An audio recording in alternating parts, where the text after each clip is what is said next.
warahmatullahi wabarakatuh. Om Swastiastu, Namo Buddhaya, Salam Kebajikan. Yang terhormat Ibu Direktur Poltekkes Kemenkes Bengkulu, Ibu Linda SST, yang saya hormati Bapak Nurmansyah sebagai pembimbing mata kuliah Bahasa Indonesia,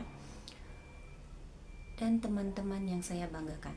Puji syukur mari kita panjatkan kepada Tuhan Yang Maha Esa yang telah memberikan rahmat dan hidayahnya sehingga kita bisa berkumpul pada pagi hari ini dalam keadaan sehat dan semangat untuk menambah ilmu yang baru.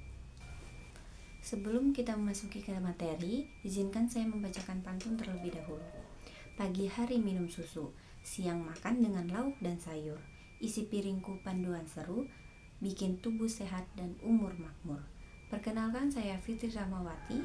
Pada kesempatan kali ini, saya akan memaparkan hasil presentasi dengan judul Pedoman Gizi Seimbang Isi Piringku. Saya yakin banyak dari kita sudah mendengar tentang makan makanan bergizi. Bahkan sejak SD, kita telah diajari hal tersebut. Konsep ini sebenarnya sudah ada sejak tahun 1952. Tetapi seiring berkembangnya ilmu pengetahuan dan penyempurnaan oleh para ahli gizi, konsep 4 sehat 5 sempurna ini telah diperbarui menjadi gizi seimbang.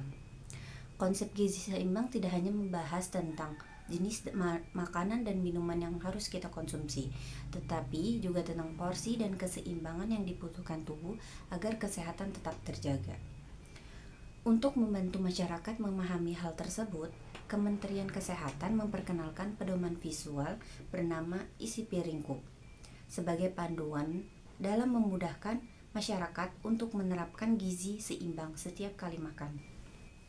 Isi Piringku adalah pedoman yang disusun oleh Kementerian Kesehatan agar konsumsi makanan masyarakat sesuai dengan prinsip gizi seimbang. Tujuannya supaya setiap orang bisa lebih mudah menerapkan pola makanan sehat setiap kali makan. Jadi, bisa dibilang pedoman ini seperti peta panduan untuk memenuhi kebutuhan gizi harian kita. Dalam panduan ini, isi piringku itu terbagi menjadi 4 bagian. Yang pertama ada makanan pokok, itu 1/3 piring. Yang kedua ada sayur mayur, itu 1/3 piring. Yang ketiga ada lauk pauk, itu 1/6 piring. Yang terakhir ada buah-buahan, 1/6 piring. Yang pertama ada makanan pokok. Makanan pokok merupakan sumber karbohidrat. Sumber karbohidrat utama yang kita konsumsi setiap harinya dan akan menghasilkan energi untuk tubuh. Jenis-jenis karbohidrat tidak hanya beras, tergantung pada budaya dan kondisi letak geografis masyarakatnya atau tergantung dengan kondisi wilayahnya. Jenis-jenis karbohidrat itu ada ubi jalar, beras merah, beras, singkong, mie, bihun, ataupun biji gandum.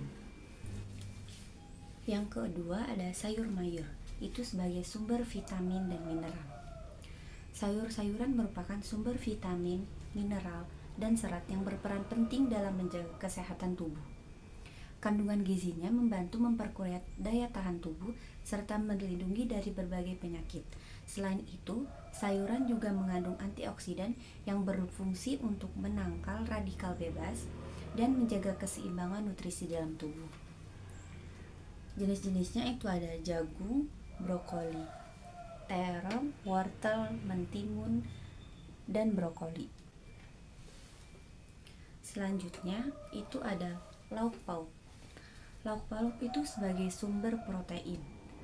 Makanan berpendamping nasi yang menjadi sumber utama protein bagi tubuh. Protein berperan penting untuk membangun, memperbaiki jaringan, serta menjaga daya tahan tubuh agar tetap sehat. Lauk pauk dibagi menjadi 2 jenis, yaitu protein hewani dan protein nabati.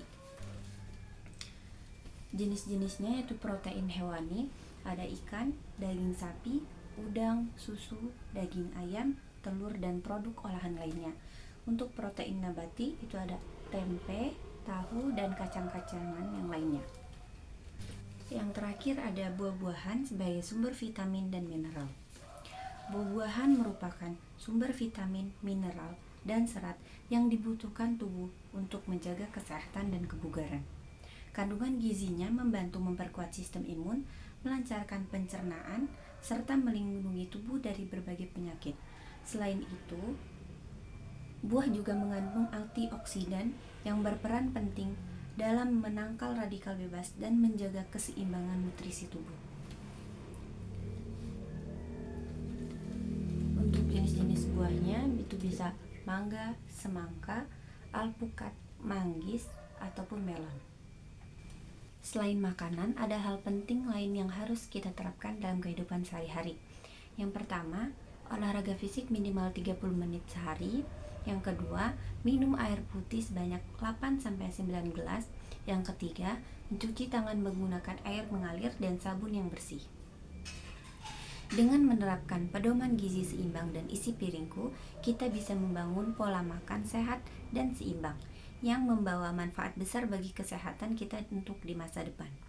Ingat, makanan yang baik bukan cuma menghindari makanan tidak sehat, tetapi juga memastikan tubuh mendapatkan semua nutrisi yang dibutuhkan agar tumbuh dan berkembang optimal.